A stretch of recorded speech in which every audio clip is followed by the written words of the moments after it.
On October 1st, 1987, 20-year-old Karina Mullen slid some file folders into a metal cabinet at the police station in the rural town of Central City, Kentucky. Karina glanced at her watch. It was the end of her workday, but she wanted to finish this filing before she left. She had only been working at the police station as an office assistant since she moved to Central City from her family farm about 6 weeks earlier. But in that short time, members of the small local police force had embraced her as one of their own, and she'd quickly become part of Central City's law enforcement family. Karina finished up her filing and took a few minutes to say goodbye to the officers on duty. It was Thursday, and she had off the next few days, so she told everyone to have a great weekend and said she'd see them soon. After that, she went outside to her car and drove through town towards the apartment she shared with her 2-year-old daughter and another young single mother who she'd quickly become friends with. Central City was only about 10 minutes from the farm Karina had grown up on, but to her, it felt like kind of a different world. Shops lined the main street, there were a few bars and restaurants in town, and it wasn't too far of a drive to a much bigger city with a thriving nightlife. Karina turned off the main street onto a side road, drove a little further, and then parked in front of her 2-bedroom apartment, which was one of several apartments in a small but crowded complex. Just 6 weeks ago, when she had moved here, this apartment felt like her first real taste of freedom. Now, Karina loved her parents and living on the family farm, but when she had turned 20 very recently, she really wanted to go out on her own, and she wanted to prove to her parents that she could raise her daughter by herself. But things had not quite turned out like she'd hoped. Karina was raising her child while working at the police station and studying to try to get into nursing school, and she just couldn't do it all. In truth, she missed having her mom and dad's help. And so, after only having been in this apartment for a little over a month, she had decided to move back to the farm. Karina stepped into her apartment and walked past the few moving boxes she'd already packed up. She saw her roommate, Angela Smith, getting something to eat in the kitchen. When Karina had dropped the news on Angela that she was leaving to go back to her farm, things had not gone well. Angela felt totally blindsided. She couldn't afford rent by herself, and she had no idea how quickly she could find a new roommate. But Karina had told her she wouldn't just disappear overnight. She would take her time moving out, and she'd try to help Angela get situated with rent before leaving, and so as a result, the tension had begun to ease between them. And this particular evening, the two women were less stressed than usual, because it was just them in the apartment. Karina's daughter was at the farm with Karina's parents, and Angela's ex had her daughter for the weekend. So Karina sat down with Angela in the kitchen, and they began chatting about work for a while. But at some point, Angela got a bit giddy and said she really just wanted to hear the latest gossip on Karina's boyfriend. Karina sighed and kind of laughed at herself. She'd recently broken up with her boyfriend, a guy named Jimmy Springer, who she'd had this on-again, off-again relationship with for 8 months. But almost in the same breath as talking about the most recent breakup with Jimmy, Karina told Angela that Jimmy was actually coming by later to spend the night. Karina knew this sounded sort of ridiculous, but even though she'd just cut Jimmy loose a few days earlier, she was looking forward to seeing him that night when her daughter was gone and they could just be alone together.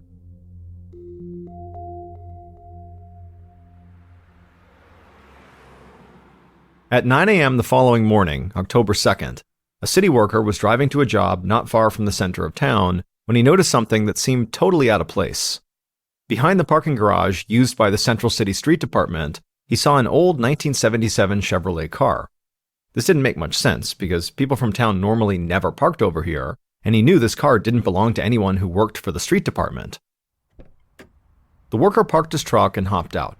He wanted to make sure there wasn't someone in the car who might need help or something. He walked towards the car, and at first he didn't see anybody inside. But when he was just a few feet away, he got a good look at the trunk. And without thinking, the worker turned around, ran to the nearest open shop, asked to use the phone, and called 911.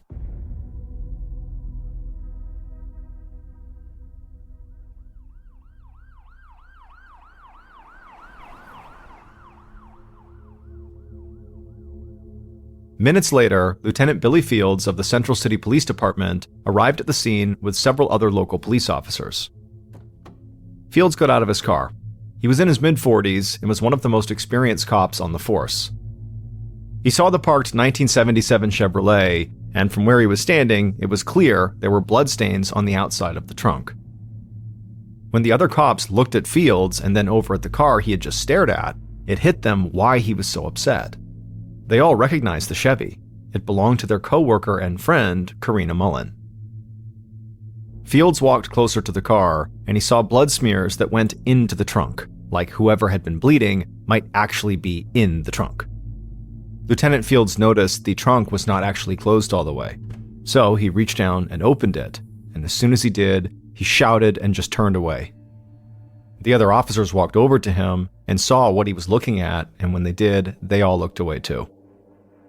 They had just seen their friend, Karina, laying in the trunk, and she was obviously deceased. She was naked, covered in dried blood, with cuts on her hands and neck. Her nose had been smashed in, and there were dark bruises covering most of her body. Fields and the other officers did their best to collect themselves. This was a small-town police force that dealt mainly with petty theft and domestic disputes.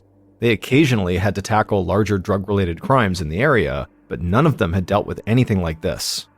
Not to mention the victim was somebody they all knew and cared about. Fields told them he knew how upsetting this was, but they still had a job to do. So he and a couple of officers turned back to the trunk and did a more thorough search, while others opened the car and looked inside. Fields found a bloody comforter from a bed stuffed into the trunk next to Karina's body, along with jeans and a pair of women's underwear.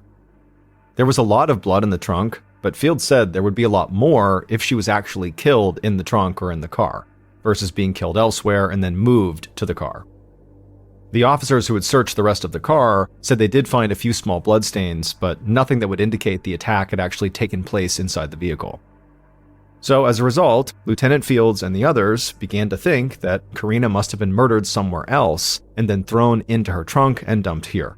The bloody comforter could have been used to carry her from the murder scene to the car, and it only made sense that that comforter would have come from a bedroom.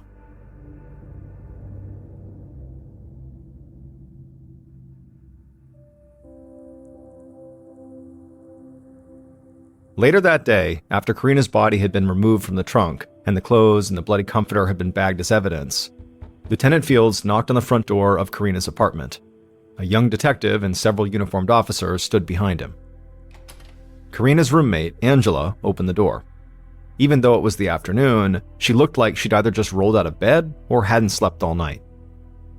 Angela had met most of these officers before, and she knew they worked with Karina, and so she asked them if they needed Karina for something work-related. But Fields didn't waste any time. He bluntly told Angela that Karina was dead and the police needed to search the apartment. Angela backed away from the door, either too shocked or too scared to say anything. Fields told her to wait right there, and then he and the other officers stepped inside. And immediately, they felt like they had found the murder scene. There was no sign of forced entry at the door, but they could clearly see bloodstains on the carpet. They followed the bloodstains down a short hallway to a closed door. Fields opened it, and when he and the others stepped inside, they knew this had to be Karina's bedroom. They saw photos of her, her parents, and her little girl. But they also saw a scene of complete horror. Blood spatter covered the wall above the bed, and the sheets looked like they had been soaked in blood. The officers also saw there was no comforter on the bed. There was no question this had to be where Karina had been killed. And so Fields sent the uniformed officers to canvass the apartment complex. The units were all close together, and the walls looked pretty thin. He thought somebody must have heard a violent attack last night. Fields and the young detective walked back through the apartment, and Fields barked at Angela to join them in the kitchen. Fields was usually a pretty easygoing guy, very calm on the job, but this case had already put him on edge. Fields and the detective sat down with Angela at the kitchen table, and Fields asked her when she had last seen Karina. Angela told him that they'd both gone out to a club last night, since neither of their daughters were home, and they'd gotten back at around maybe midnight. They'd been drinking pretty heavily, so they both went to bed not long after that. Fields snapped right back. He didn't care how much she'd been drinking. This was a small apartment, and the two bedrooms shared a wall. There was no way Angela didn't hear what happened in Karina's room, and there was no way she didn't see the bloodstains on the carpet when she woke up. Angela hung her head and fought back tears, and as she did, Fields asked her if she was hiding something from them. She stayed silent for a second, and then nodded. She said she hadn't just been drinking the night before. She'd also taken a bunch of painkillers and totally blacked out. She said she was just kind of starting to feel normal again, and so that's why she hadn't heard anything the night before or noticed the bloodstains when she finally woke up. Lieutenant Fields took a breath and eased off a bit. He'd worked enough drug cases in the area to know that the right combination of booze and pills could basically make someone seem dead to the world for a while. This meant there was a chance Angela was actually telling the truth, that she really had no idea what happened over the last 10-12 hours. Fields and the young detective gave Angela a minute to collect herself. Then the young detective asked if there was anyone she could think of in Karina's life who might have wanted to hurt her. Angela said there was one obvious choice: Karina's on-again, off-again boyfriend, Jimmy Springer. Fields and the detective looked at each other. They didn't know a ton about Karina's boyfriend, but they'd heard enough from her at work to know her relationship had its share of drama. Fields asked if Angela knew the last time Karina had seen Jimmy. Karina closed her eyes and tried to fight back tears. She said last night, before Karina went to bed, she had told her to keep the front door unlocked, because Jimmy was coming over late and he was going to be spending the night.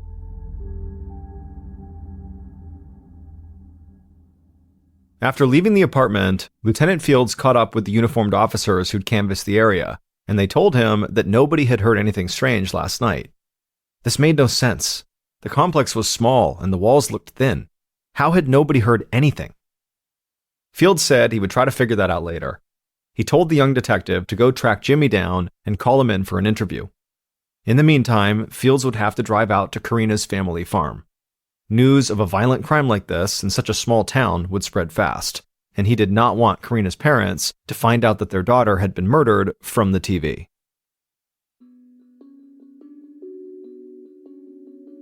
That afternoon, Fields sat down with Karina's parents in a large open room with high ceilings in their farmhouse, and he told them the news. Karina's mother broke down immediately, but her father just stared off into space, almost like his mind had gone completely blank. All Fields could do was tell them how sorry he was and how he would do everything in his power to find her killer. He told them that Karina was part of the family at the police department, and nobody would get away with doing this to her. Fields told the parents that he didn't want to intrude on their grief, but he wondered if they knew anything about Karina's latest boyfriend, Jimmy Springer. Karina's mom forced herself to stop crying for a second, and she got an angry look on her face. She said Jimmy was no good for her little girl. He was jealous all the time and he had a bad temper. Karina's dad quickly added that this was not just typical jealous boyfriend stuff that might be expected from a young man. He told Lieutenant Fields that a few weeks earlier, Karina had come to the farmhouse and her face was all red. When he asked her what had happened, she told him that Jimmy had grabbed her, dragged her into the bathroom, and rubbed off all of her makeup with a washcloth because he didn't like her wearing makeup when she was out. Fields assured the parents that the police were already working to bring Jimmy in for questioning. He said he would update them about the case as quickly and as often as he could. He told them again how sorry he was, then said goodbye and walked back outside to his car.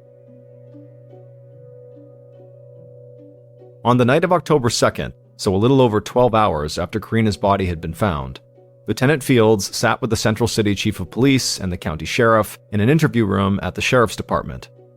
Fields had been right, and the story of Karina's murder had already made the nightly news in cities all over the area. This was by far the biggest crime to have hit Central City in recent memory.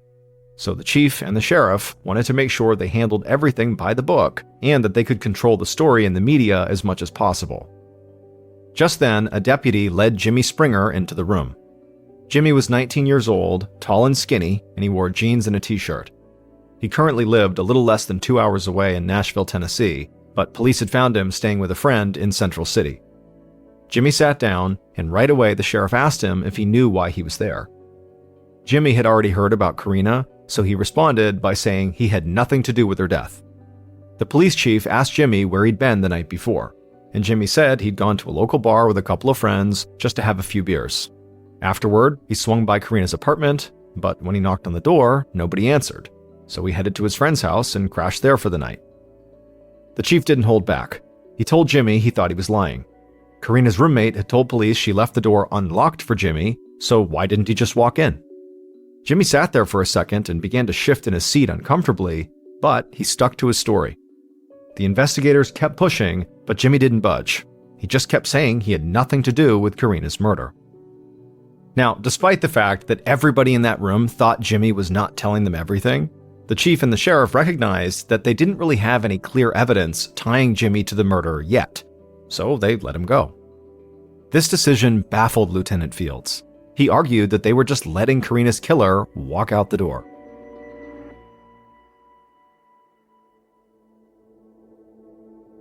On October 5th, 3 days after Karina's body was found, Fields sat at his desk reading over the medical examiner's autopsy report. The report did not surprise Fields, based on what he already knew about the case. Karina had been cut several times with a blade and had been beaten badly with a blunt object. She'd also been raped before she was killed. The medical examiner believed that this had all taken place the night before Karina's body had been found in the trunk of her car. Lieutenant Fields believed this autopsy report made Jimmy look even more guilty. The violence inflicted on Karina showed the kind of rage that police often saw in cases involving jealous boyfriends and husbands. But Fields had been told he couldn't go after Jimmy yet, so he had to be patient. The comforter, clothing, and other pieces of evidence found in the trunk of Karina's car and at her apartment had already been sent off to the state crime lab for testing. And Fields knew that those test results might help police close the case whenever they came in.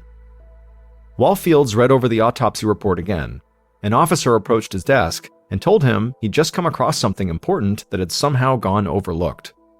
On the day before Karina's murder, a young man had called into the station saying he witnessed someone threatening Karina with a gun. And this alleged gunman was somebody the police in town knew all too well. His name was Jeffrey Lee Boyd, and he was the biggest drug dealer in Central City. The fact that this had gone overlooked didn't actually come as a shock or anything to Fields. This was a small police force with limited resources, and as soon as Karina's body had been found, everything else had sort of gotten pushed aside. Fields knew Jeffrey Lee Boyd well enough to know that he and his crew of drug dealers were very dangerous, and so Fields didn't want to just go after Jeffrey on potential murder charges unless he really had to. So he asked this officer to go find the witness and tell them to come down to the station. A little later that day, Fields met with this witness. But after only a few minutes of questioning, the young man's story began to fall apart. He went from accusing Jeffrey of sticking a gun in Karina's face to saying he actually wasn't positive Jeffrey had a gun at all, to admitting he hadn't even gotten a clear look at the man with Karina, so he couldn't even guarantee that it was Jeffrey. After the interview, Fields told his team it had felt like a big waste of time speaking to this witness. Jeffrey was definitely a known drug dealer and he'd done prison time in the past, but that didn't automatically mean he was Karina's killer. And if the police chief felt like they didn't have enough evidence to go after Karina's boyfriend Jimmy, then there was no way he was going to have them pursue a lead based on an eyewitness account that was flimsy at best. So, a few days into the investigation, the team already felt like they were treading water. And at the same time, Fields began receiving regular phone calls from Karina's dad, who was desperate for any updates. But Fields just kept apologizing and saying he had nothing new to report.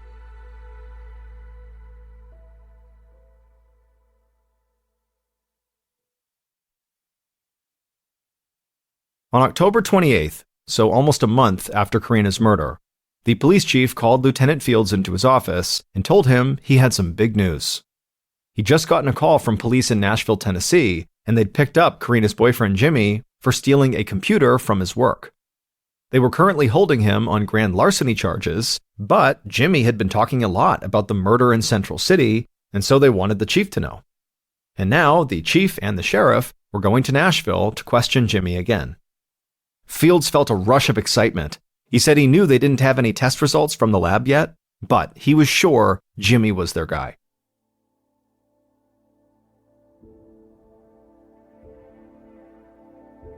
That night, Fields paced back and forth in the police station, anxiously waiting for any news. Most of the other officers waited with him. There was the sense that the chief's trip to Nashville was going to help bring this case to a close and finally get justice for their friend Karina. Finally, late that night, Fields' phone rang. He grabbed it and he heard the chief's voice on the other end. And the chief said Fields was not going to believe what had just gone down in Nashville. Jimmy had not confessed to the murder, but he had admitted to going into Karina's apartment that night. Fields knew this was a huge deal. It meant Jimmy had flat out lied to the police the first time he spoke to them. But the chief said there was something way bigger than that. Jimmy said he had gone to Karina's bedroom and seen blood, but instead of calling the police, he had driven around town looking for Karina himself, and when he didn't find her, he just went to his friend's house and fell asleep. This had to be one of the most unbelievable, ridiculous alibis the chief or Fields had ever heard in their law enforcement careers. And so a few minutes later, when Fields hung up the phone, he felt this huge sense of relief. The chief and the sheriff were ready to put together a case against Jimmy, because they too now believed he was the killer. On July 19, 1988, so 9 months after Karina's body had been found, her boyfriend, Jimmy, went on trial for her murder. Some officers who worked in the state crime lab felt like this case had actually been rushed to trial, because when the lab had finally tested evidence from the case, the results had not tied Jimmy directly to the murder scene.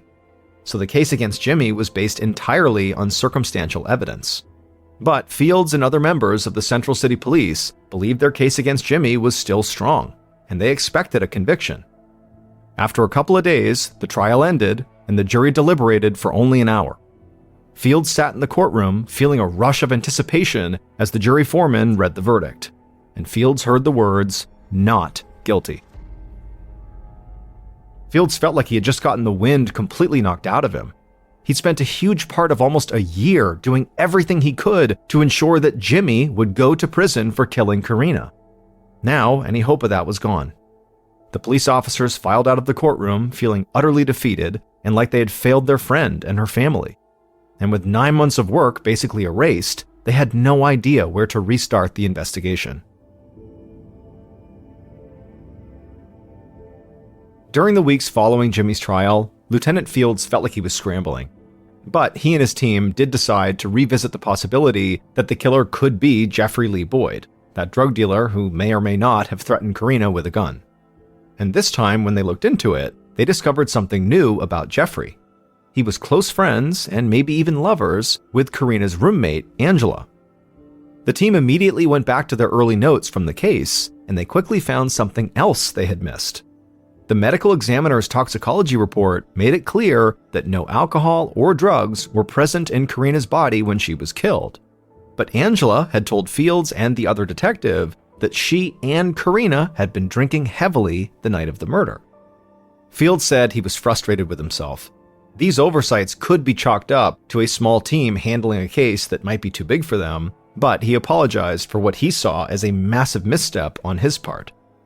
Still, they now had a clear connection between the drug dealer, Jeffrey, and the victim, and they now believed the victim's roommate had lied to them. So, in August of 1988, 10 months after the murder, Fields brought in Angela for another interview. But all she could say was that, maybe she'd been wrong. Maybe she only thought Karina was drinking a bunch when they went out, because she herself had been really drunk and on painkillers. Following his talk with Angela, Lieutenant Fields tracked down 25-year-old Jeffrey at his house, and he happened to be there with an 18-year-old drug dealer named Kramer, who cops believed worked for Jeffrey. The two dealers made an odd-looking pair. Jeffrey was this tall, massive guy who had no problem physically intimidating people, while Kramer was skinny and barely stood 5 feet tall. Fields talked to them for a while at the house, but when he got back to the station, he told the chief that both young men had barely said a thing. This seemed par for the course, though, because Jeffrey, who had been questioned many times in the past by police, sorta knew to keep his mouth shut. Even though Jeffrey had started to seem like a strong suspect on the surface, as the investigation went on, Fields was not able to produce enough evidence to convince anyone that they had a case against Jeffrey. And once Jeffrey fell off the radar, the investigation began to dry up. In fact, as brokenhearted as police officers and the people who knew Karina still were, there seemed to be an effort from everybody to just move on. Like the only way for the town to heal was to put this horrific murder case behind them, despite it being unsolved. And so as months and then years went by, there were only 2 men who seemed to still be actively looking for Karina's murderer. That was her father and Lieutenant Fields. Sometimes, Fields would even pick up Karina's dad at the farm, and they would just drive around together, looking for any potential clue that they might have missed.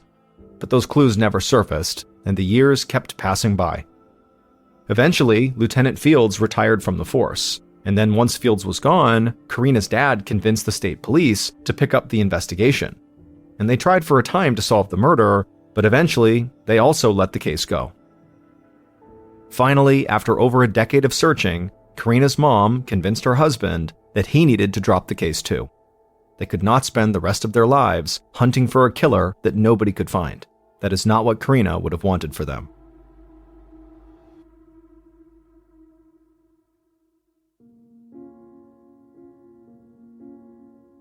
In June of 2006, over 18 years after Karina's murder, Detective Damon Fleming of the Kentucky State Police sat at his desk digging through old notebooks and file folders. The state police had recently made an effort to revitalize cold cases, and Detective Fleming had been assigned to Karina's murder investigation. Fleming knew the case had long since disappeared from public consciousness, but when he took it over, he had gotten the word out to the media in and around Central City that the investigation had been reopened. And if anybody had information, no matter how insignificant they thought it might be, they should contact the state police. Sitting at his desk, Fleming heard someone call his name. He looked up from the notebook he was reading, and he saw an officer there with this woman who appeared to be in her 30s, and she looked absolutely terrified. Detective Fleming asked what he could do for her, and she said she needed to talk to him in private. Fleming stood up, signaled for the other officer to leave, and then he led the woman into a conference room. He closed the door behind them, and then sat down across from her at a long wooden conference table. As soon as she sat down, the woman kept glancing over her shoulder like she thought somebody was following her. But Fleming assured her they were totally safe in here, and he asked her why she needed to see him. Tears began running down the woman's cheeks as she cleared her throat, and then she told him her name was Samantha Robinson, and that when she was 16 years old, she had witnessed the brutal murder of Karina Mullen. Detective Fleming sat there, silent and almost in awe of this woman, and by the time she stopped talking, he knew that she had given him all of the information he would need to finally close Karina's murder case after almost 20 years.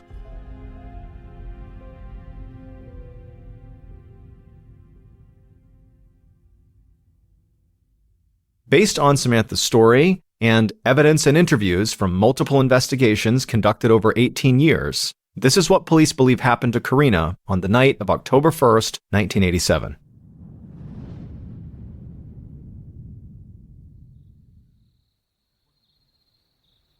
On that night, 16-year-old Samantha Robinson was walking down the middle of a street in Capital City, Kentucky towards her house when she heard a car behind her. Samantha turned and saw headlights rapidly approaching, so she hopped up onto the sidewalk to get out of the way. Suddenly, the car came to a screeching halt right alongside her. The driver's door and the front passenger door flew open, and two men came out and rushed towards her. The driver grabbed Samantha and she kicked and screamed, but there was no way she could get out of his grip. The passenger opened up one of the back doors, and the driver shoved Samantha into the back seat and then slammed the door shut behind her. Samantha looked next to her, and there was the group's leader, sitting in the back seat, smiling at her. The car lurched forward, and a few minutes later, it pulled up to Karina's apartment. The back door of the car opened, and the driver and passenger grabbed Samantha and pulled her out of the car and up towards the apartment, while their leader followed behind, holding a metal club in one of their hands. The driver opened the door to Karina's apartment and told Samantha to keep her mouth shut if she wanted to live. The leader walked past them and right to Karina's bedroom, where Karina was sleeping. The driver and passenger followed with Samantha and then threw Samantha to the bedroom floor. Karina woke up and saw all the people in her room and began to scream, but the leader jumped on top of her and began beating her stomach with the metal club until she went quiet. At this point, the leader climbed off of Karina, off the bed, and motioned to the driver. This man drew a knife from his hip, climbed onto the bed with Karina, and made shallow cuts into Karina's neck, arms, and stomach. After that, the driver, with the knife, and then the passenger, and then the leader, all raped Karina. Afterwards, they stepped away from the bed, and for a second, Samantha, who was on the ground, hoped and prayed they would just leave. But the leader raised the metal club, rushed back to the bed, and smashed Karina in the head and nose with it. Karina's nose broke, blood sprayed all over the wall and ran into the sheets, and Karina began to choke. At which point, the group just stood there, and watched her die. After Karina was dead, the leader told the other two to wrap Karina up in her comforter. They followed the orders and carried Karina in her comforter out of the apartment. The leader picked up Karina's car keys off the bedside table, then yanked Samantha up off the floor and dragged her outside.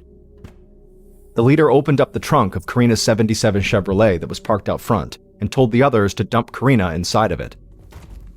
Then the leader handed the car keys to Samantha and told her if she drove them to the parking garage near the center of town, they might let her live. Shaking and terrified, Samantha did as she was told. She climbed into the driver's seat with the killers and drove them to a spot behind the parking garage in town and parked the car. And then in a flash, this teenage girl killed the engine, took the keys out of the ignition, leapt out of the car, and threw the keys as far away as she could. By the time the killers knew what had happened, Samantha was already running through the shadows and making her way home. The leaders sat in the car for a second and just started laughing. They said there was no way this little girl would ever rat them out. She would spend the rest of her life in constant fear that if she did, they would find her and kill her. And so all three of the killers got out of Karina's car and walked through town, covered in blood. The driver and the passenger went their own way, and the leader walked home, showered, and went to bed. The following morning, the killer's leader got dressed, grabbed their badge and gun, and headed to their place of work, the police station. The drug dealer, Jeffrey Lee Boyd, and his 18-year-old friend Kramer helped carry out Karina's murder. But their leader, the one who was in charge of the murder, also happened to become the lead investigator on Karina's murder, Lieutenant Billy Fields.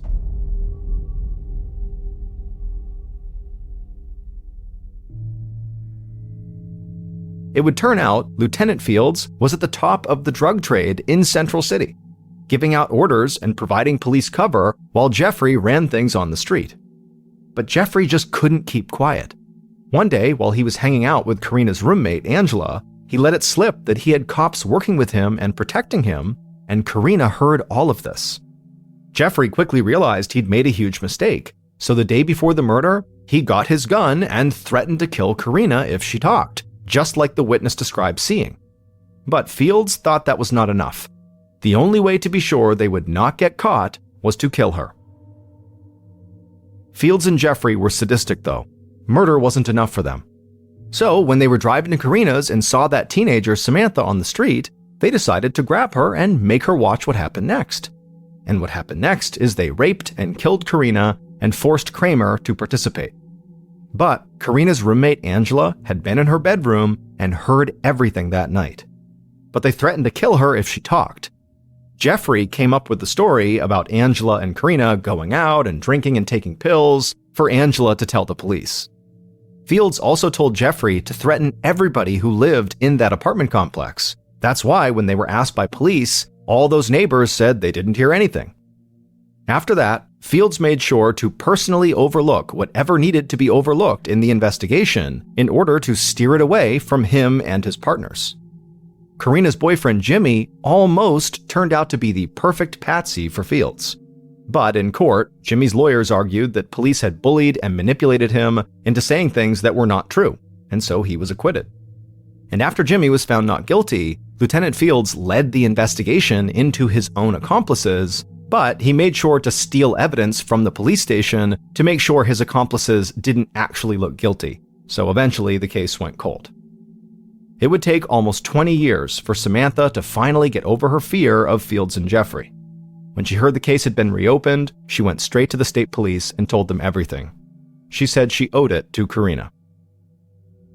Angela ultimately aided the prosecution and was only charged with perjury. She did not serve any jail time. As for the killers, Kramer was sentenced to 60 years in prison, and Jeffrey and Lieutenant Billy Fields were sentenced to life. Located in the middle of America is a little town called Hartford, Wisconsin. Downtown, they have the biggest automobile museum in all of Wisconsin. They also have a bowling alley called Dave's Lanes, which sells cheap beer and the best frozen pizza in town.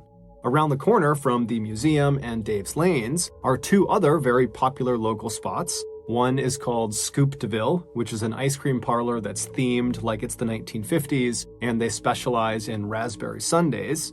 And the other popular spot is called the Mine Shaft, and it's this big family-friendly restaurant that offers comfort food and arcade games. On warmer days, you can find residents of Hartford out on the many walking trails of Woodlawn and Willowbrook, which are two big, very well-maintained parks that are right outside of the downtown area.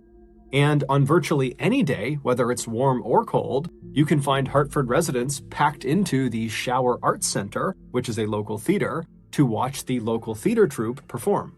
But none of these attractions are why anybody knows about Hartford, Wisconsin. The reason we know about Hartford, Wisconsin is because of Jessie Blodgett. Jessie Blodgett was a miracle. She was born just outside of Atlanta, Georgia in 1994 to her loving parents, Buck and Joy Blodgett. And Buck and Joy, for the longest time, they couldn't have kids. In fact, they were kind of adjusting to their reality that they would not be able to have biological children when Joy discovered she was pregnant. The couple couldn't believe it. It was like the most incredible thing that either of them had ever experienced.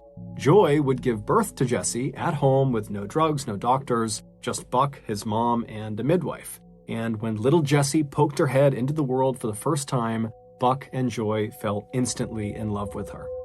Not long after Jessie's birth, the Blodgett family would leave Atlanta, Georgia, and move to Hartford, Wisconsin.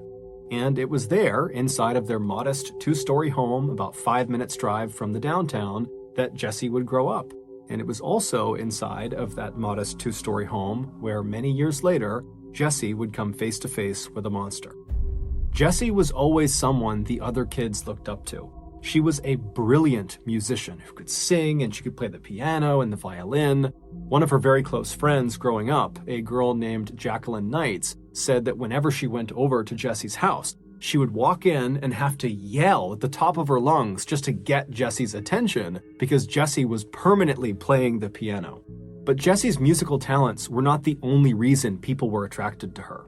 From a young age, Jessie became outraged by bullying and unfairness of any kind, and so very quickly she developed a very strong moral compass.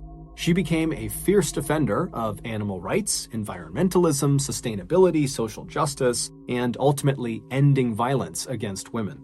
By the time she graduated from high school in 2012, Jessie had become very popular amongst her peers and also amongst teachers and parents. Jessie just came off as someone who was wise beyond her years. Jessie always talked about wanting to change the world, and after high school, she kind of figured out how she was going to do that. She decided she would study to become a choir director for either a university or a high school, because through that role, she would be able to teach and mentor upwards of 100 young lives every single year.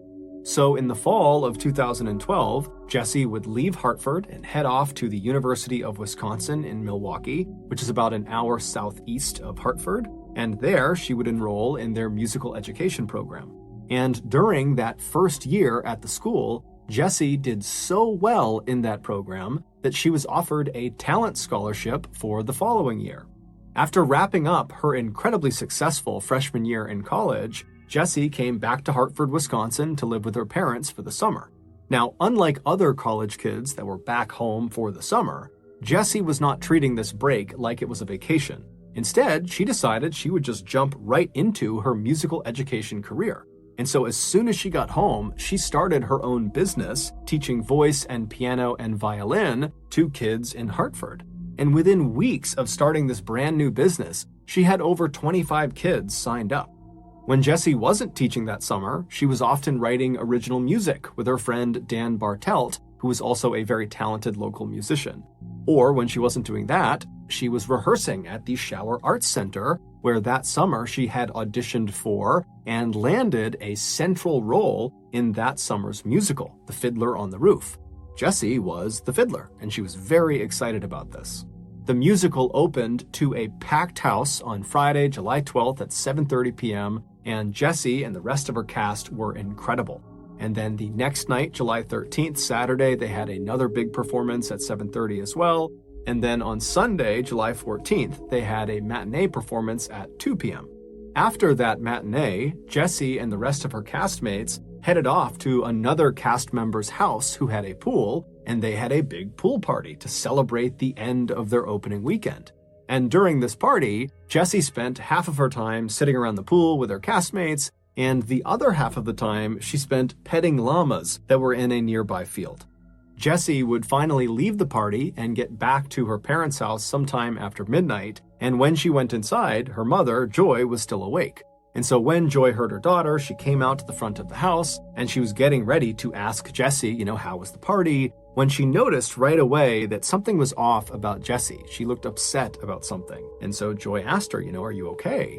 And so Jessie looked like she was about to maybe go into a lengthy explanation about why she was feeling the way she was feeling, but ultimately Jessie just kind of stopped herself, and in a tone that was less upset and more just annoyed, she would tell her mom, the guys in the cast, there are these two older guys that were kind of hitting on me, and, those are my friends, and I felt like they were crossing the line, and it was just totally uncomfortable. And so Joy began asking some follow-up questions to get a sense of, how serious this was, and it just seemed like it wasn't that serious. And pretty quickly, the two women said goodnight to each other, and they both retired to their rooms to go to bed. The next morning, Buck and Joy got up fairly early, around 7 a.m., and Jessie, she stayed in bed because her only commitment that day was a lesson she was teaching one of her students at around noon, and they'd be coming by the house for that lesson. And so her parents knew she was sleeping in, and so Buck and Joy, they're kind of going about their morning routine. Buck left ahead of Joy, probably around 7 or 7:30, and then at 8 a.m., Joy, right before she left the house, she brought some laundry up to Jessie's room. And so she opens Jessie's door, she goes inside, Jessie's asleep, and Joy, she puts the laundry down, and she considers going over and waking her daughter up just to say good morning and maybe goodbye. But she thought to herself, Jessie never gets a chance to sleep in. She's always got something going on, and so I'll let her sleep. And so Joy just quietly left the room, she shut the door behind her, and she headed off to work. At around noon, Joy would leave her office and head back home for her lunch break. And so when she walked into her home, she was expecting to see Jessie awake because Jessie had one of her students arriving any time. But when she walked inside, the house was silent. Jessie was not downstairs. She apparently was not awake, and Joy had seen her car out in the driveway, so she knew she hadn't left. And so kind of annoyed, Joy walked to the foot of the stairs and she yelled upstairs for Jessie to wake up. Hey, your student's gonna be here any minute. And then Joy left the foot of the stairs and walked into the kitchen and made herself something to eat. After a little while, as she's finishing making her lunch, Joy hears a knock on the front door. And now at this point, Joy is really annoyed because Jessie has still not made a sound. She has not come downstairs. And so Joy, she goes over to the front door, she opens it up, and sure enough, it's Jessie's student. She asks the student to come inside and wait for a minute. And then Joy hustles up the stairs. She goes right over to Jessie's bedroom. She opens the door up. Jessie's still in bed. And so Joy runs over to her to jostle her awake. But as soon as she is standing right above the bed, right over her daughter, and she has a clear look down at her daughter's face, she freezes. Moments later, she would call 911. Oh my God. Hartford 901, what's your emergency? My daughter is blue. I went to wake her up, and I just got home from lunch, and she won't wake up. She's oh 19. My God. Okay, hang on just a second. Okay, so is she breathing? I don't think so, no. Her pants are all wet, and she's got, it looks like strangulation marks. There are strangulation marks? That's what it looks like. I don't know what's going on. Joy would gently pull her daughter out of the bed and lay her down on the ground. She would put a pillow underneath her head, and then she would begin doing chest compressions to try to save her daughter's life. But it was already too late. When police and paramedics arrived moments later, they came into the bedroom and they quickly determined that Jessie was deceased. When police looked at Jessie's body, they too saw the marks on her neck that her mother had referenced on the 911 call, and they also saw the same ligature marks on her left wrist and also on her ankles. As a result of these findings, the police on scene quickly concluded that this was not a naturally occurring death, this was not a suicide, this was a homicide. And so, as gently as they could, the police ushered Joy out of her daughter's bedroom and led her downstairs, because at this point, her daughter's bedroom was a crime scene, and they needed to keep it pristine so they could find evidence to figure out who did this. Once downstairs, Joy was reunited with her very distraught husband, Buck, who had just come home as well. And the two of them, their life is destroyed. Their beautiful baby girl, their only child, is now suddenly gone, and it didn't make any sense. During the search of Jesse's bedroom and then also the Blodgett house at large, the police were not able to find any cord or rope or ligatures that could have been used to strangle Jesse to death. The police also noted that there was no sign of forced entry anywhere in the house, and it appeared nothing in the house was stolen. And so quickly, the lead Hartford police detective named Richard Thickens began operating under the assumption that the killer knew Jesse and targeted Jesse, that they would have known where she was in the house, they knew how to get in the house, and they went straight for her, they killed her, and they left. When Detective Thickens spoke with Buck and Joy just hours after they had discovered their daughter dead, he asked them if they had any idea who would want to hurt their daughter. And at first, the parents said, no, we don't know anyone. But after some more prodding, Buck would say, well, recently there were some tree limb cutters that were cutting limbs right outside of Jesse's bedroom window. And so maybe they looked in and they saw a teenage girl who was all alone and they came in and they attacked her. And then Buck also said that in addition to teaching music that summer, Jesse had picked up a few hours working at a restaurant down the road. And recently, she had come into conflict with one of her coworkers who began acting very inappropriately with her. He basically would walk past Jesse and intentionally bump into her and rub into her and just get inside of her personal space. And this coworker was aware of the fact that Jesse was really upset and had already told her family. And so perhaps this coworker was disgruntled and was seeking revenge. Also, Joy would point out to the detective that the night before when Jesse came home, she had seemed really upset about something. She had said it was about these two guys that, were hitting on her at the party and it made her uncomfortable, but Joy and Jesse didn't really get into it. So there was something obviously on her mind the night that she was killed. Following this discussion, Detective Thickens would go out and track down those tree trimmers. He would also track down the co-worker at the restaurant, and he discovered that they had rock-solid alibis and they were ruled out as suspects. As for the two older guys, the cast members from the pool party that had made Jesse uncomfortable, Detective Thickens found them, and he very quickly ruled out one of them, but he was not able to rule out the other. His name was Randy Talley. When Detective Thickens spoke to Randy on July 15th, the day that Jesse was found, Randy would deny having anything to do with Jesse's death. When Detective Thickens asked him, where were you the night before after the cast party, where'd you go? And then where were you this morning? Randy would tell him that after the party, he went back to his apartment, and that is where he has been the entire time until right then.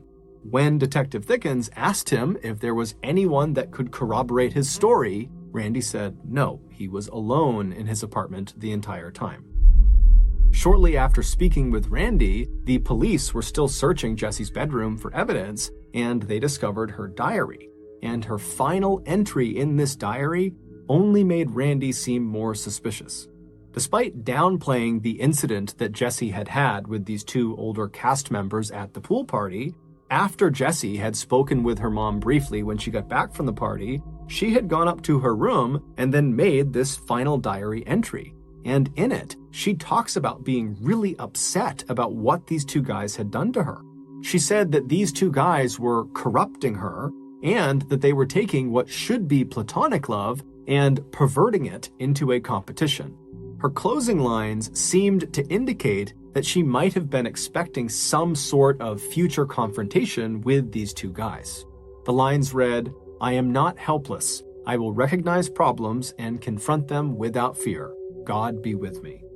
Between Randy's lack of an alibi and then Jesse's kind of ominous final message that seemed to be talking about Randy, Randy quickly became the primary suspect in this murder investigation. But Randy's cell phone records indicated that he had not had any interaction, no calls, no text messages, with Jesse leading up to her death. And around the time in the morning of July 15th, when she would have been killed, Randy's cell phone was in his apartment, far away from Jesse's house. And so while this didn't definitively mean that Randy could not have killed Jesse because he could have just left his cell phone at his apartment when he carried out the attack, what it did mean was there wasn't any real evidence to support the idea that Randy killed Jesse. And so the Hartford police had to go back to the drawing board and try to find new leads to chase down. And on July 16th, just 24 hours after Jesse was discovered, the police would get a huge lead.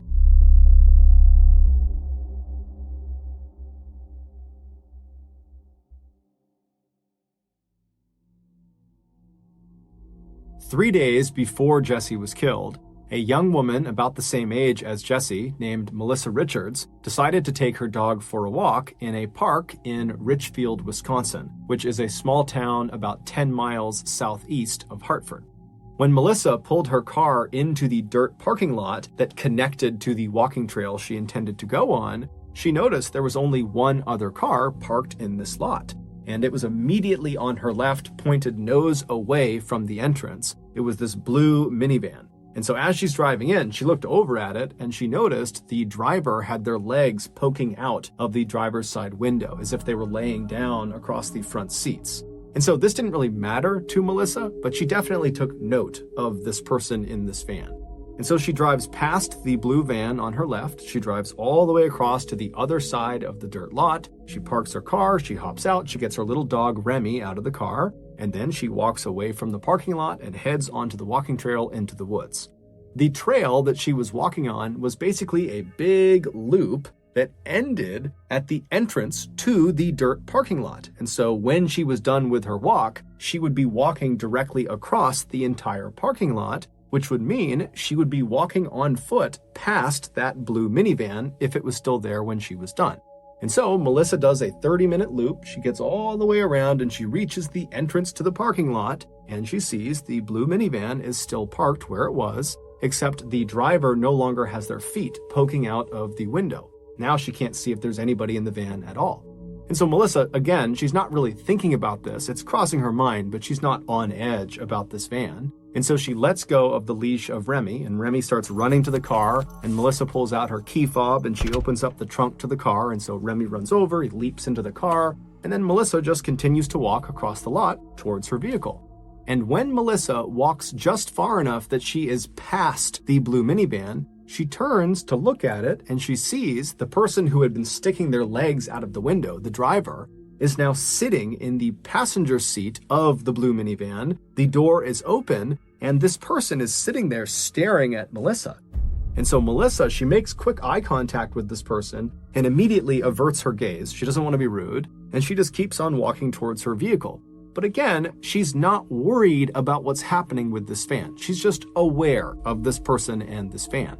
But after averting her gaze, she hears the sound of someone running towards her from behind. And so she whips her head around and she sees the same person who was sitting in the passenger seat, the driver of this van, has run up to her. And as soon as she turned around to face this person, they came to a complete stop and they were just staring directly at Melissa. They were only about 10 feet apart. And Melissa kind of reflexively said, "Oh, you scared me." And then Melissa just turned her back on this person and continued walking towards her vehicle.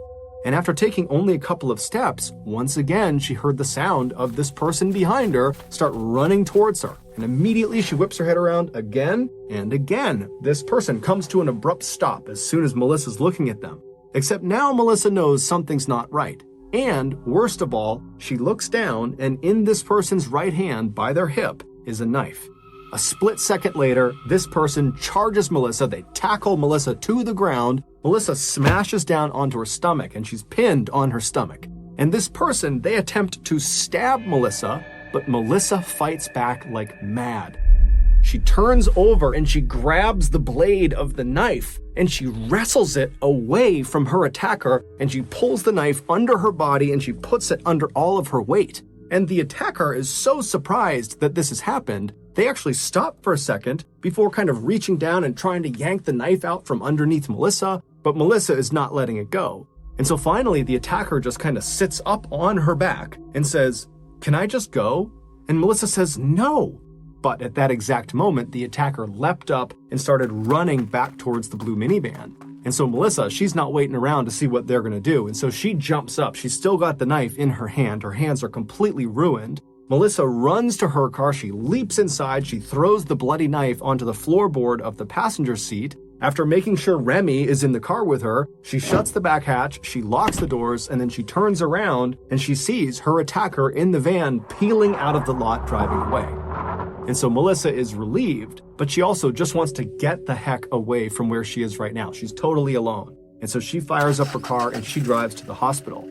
After getting 15 stitches to repair the 3 very deep cuts in her hands, Melissa was transferred to a recovery room where a man named Joel Klossing, who was a detective with the Washington County Sheriff Department, he came into the room and he took down Melissa's statement. Now, Melissa was very shaken up about what had just happened. She had no idea who this person was, why they attacked her.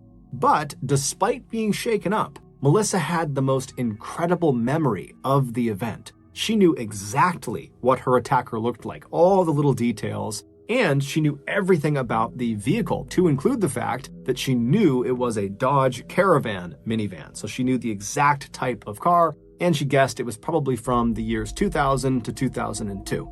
And so Melissa gives this incredible statement, and Detective Klossing, he goes back and he has a composite sketch made of the attacker, and then on this sheet that showed the attacker, there was a description of the vehicle and where it was located and some details of the case. And so Detective Klossing releases this sketch and the information to the media, and he puts it around town, and he's expecting someone in town to know who this person is because the description is so good. And someone would come forward.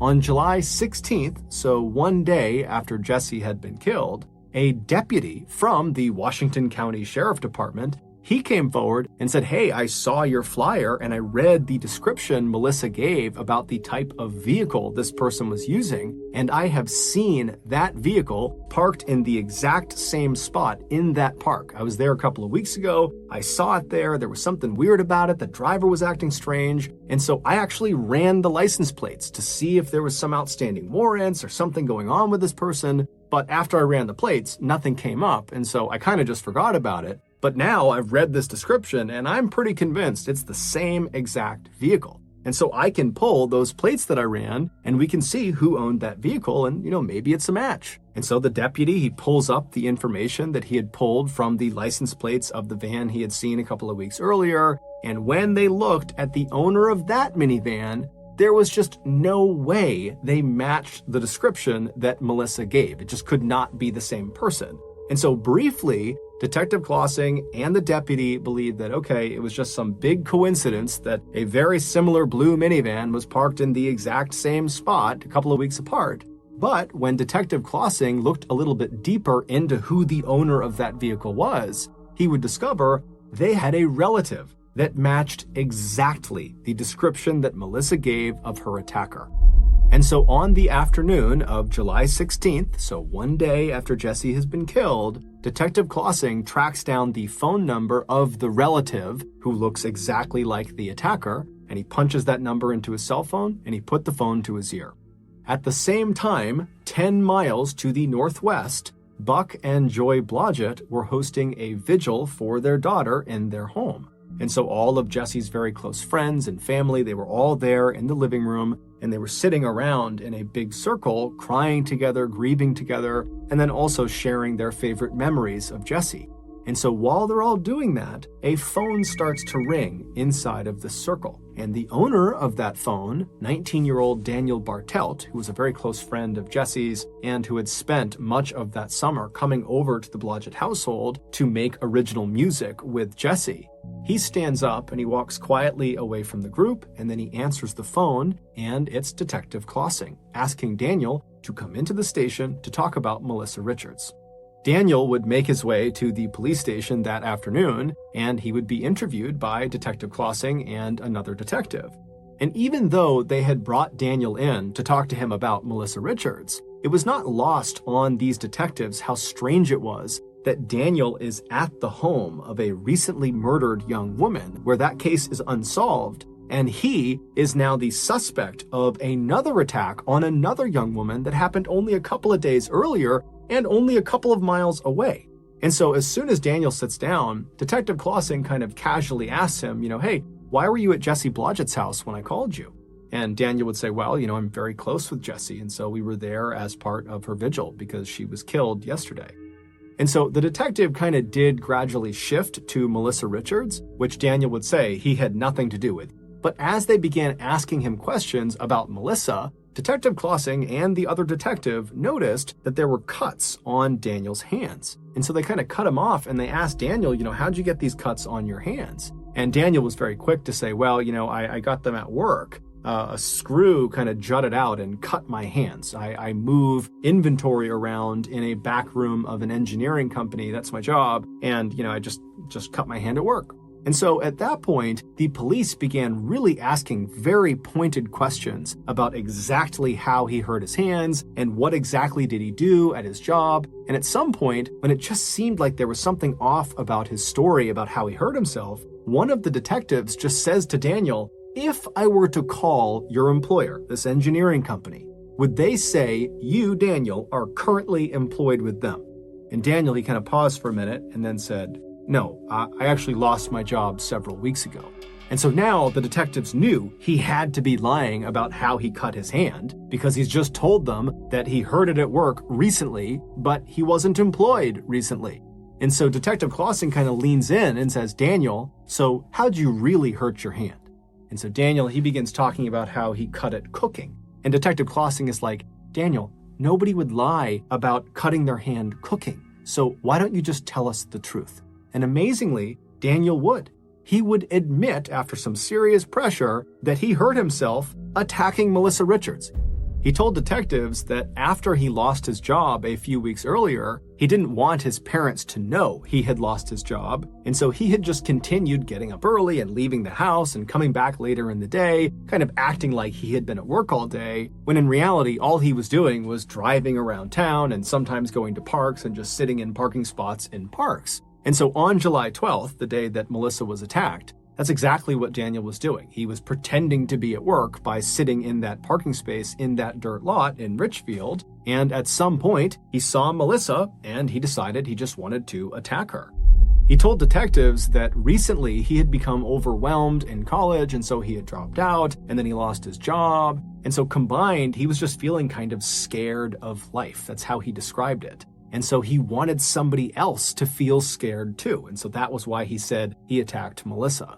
But despite admitting to this vicious, violent crime against Melissa Richards, Daniel, when asked if he had any connection to the Jesse Blodgett murder, he would say, absolutely not. I love Jesse, I would never hurt her. But when Detective Clausing reached out to Detective Thickens of the Hartford Police and told them you should look at Daniel as a potential suspect in your murder case, it would quickly come to light that Daniel was lying again. Daniel was raised in a good, loving family. He was extremely smart, straight-A student, he was an incredible musician, and he was really well respected by his peers and even by his teachers and other instructors. I mean, this was a kid who had everything going for him, but something went wrong with Daniel, and no one knows exactly why. Shortly before he attacked Melissa, Daniel had become obsessed with killing and death and murder. His internet search history shows that he spent a lot of time looking for actual snuff videos online. Those are videos of actual murder.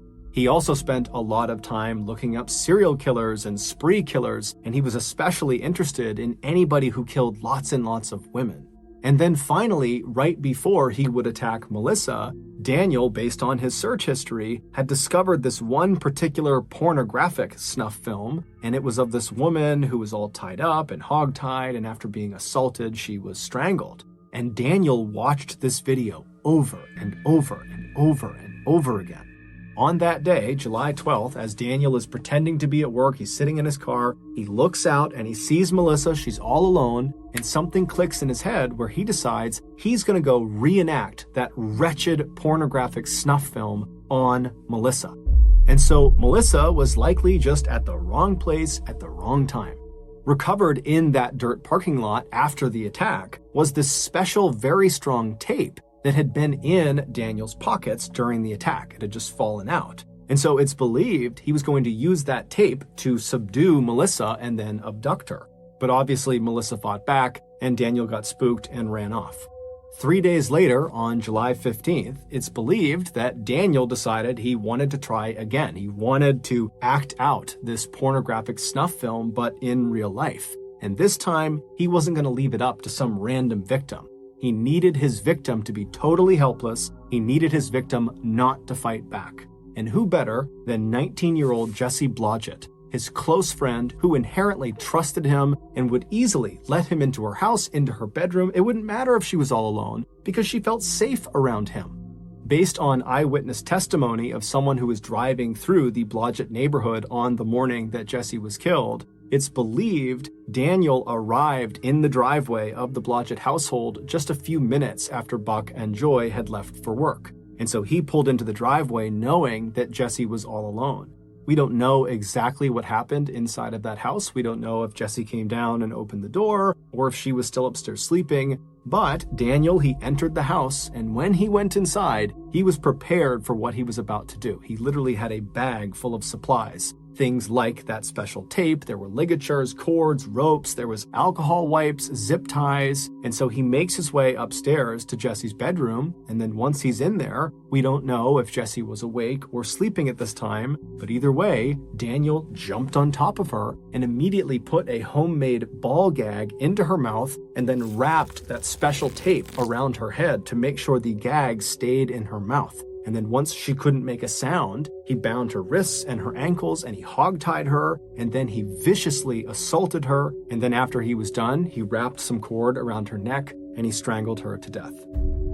After she was deceased, Daniel attempted to clean her body with some alcohol wipes, and then after that, he kind of repositioned her in her bed with the covers up over her to give the appearance that she was still sleeping to her parents when they inevitably would find her. Then Daniel rounded up all of his murder supplies back into his bag, except he did accidentally leave one of those special rolls of tape underneath Jesse's bed, and then he slipped out of the Blodgett household, and then he drove to Woodlawn Park, where he disposed of his supplies into one of the trash cans. The next day, at Jesse's vigil, Daniel would attend, and according to the other people that were there, Daniel was by far the most talkative person in that circle. Daniel would ultimately be found guilty of murdering Jesse Blodgett, although he never admitted guilt. In fact, during the sentencing phase, Buck Blodgett would give this incredibly eloquent and heart-wrenching speech about what it was like to lose his only child. And toward the end of this speech, Buck turned to his right, so away from the judge who he had been addressing, and he looked directly at Daniel, and Daniel looked back at him, and Buck says, "Dan, I forgive you as I have every day since I found out it was you." And then a few moments later, Buck would also say to Dan, "Dan, not only do I forgive you, but I love you." But when Daniel got his turn to stand up and say something on his behalf, he turned to face Buck and Joy, and looking right at them, he would tell them that he's innocent and that he doesn't have any answers for them because he didn't do it and his conscience is clear. Daniel was sentenced to life in prison without the possibility of parole, and as far as we know, he still denies having killed Jesse, despite the mountain of evidence against him. In the days following Jesse's death, Buck Blodgett walked into his daughter's bedroom, and he laid down on her bed, and looking straight up, he tried to hold his breath for as long as he possibly could.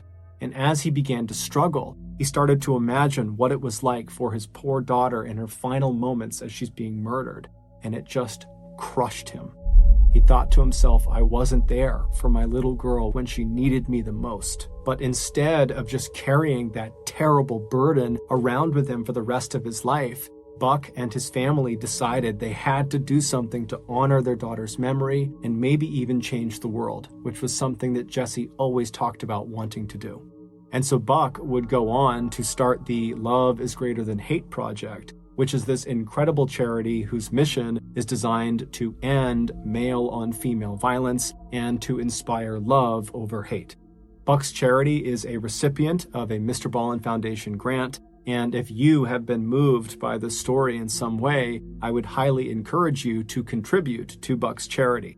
You can find the link to their website below where you can donate.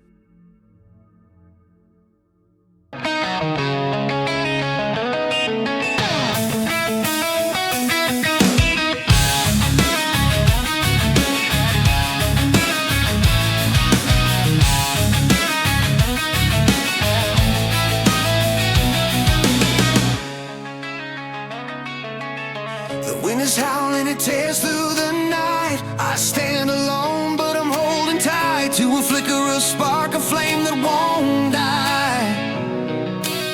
The rain keeps falling like tears from the sky. Each drop a story, a reason to try. I won't break, I'm still forged in the fight. I've been bent, but never broken. The storm speaks, but I'm spoken. Thank you for listening to the Mr. Ballin podcast. If you got something out of this episode and you haven't done this already, please ask the 5-star review button to help you move out of your apartment and offer them beer and pizza as payment. But once they accept and the move is complete, only serve them O'Doul's and anchovy pizza. Also, please subscribe to the Mr. Ballin podcast on YouTube, Spotify, Apple Podcasts, Amazon, Google, and anywhere else you get your podcasts. This podcast airs every Monday and Thursday morning, but in the meantime, you can always watch one of the hundreds of stories we have posted on our main YouTube channel, which is just called Mr. Ballin. We now have a registered 501c3 charitable organization called the Mr. Ballin Foundation that makes it as easy as possible for you to join me, my family, and my team in supporting those whose lives have been most impacted by violent and heinous crimes. Monthly donors to the Mr. Ballin Foundation Honor Them Society will receive free gifts and exclusive invites to special live events. But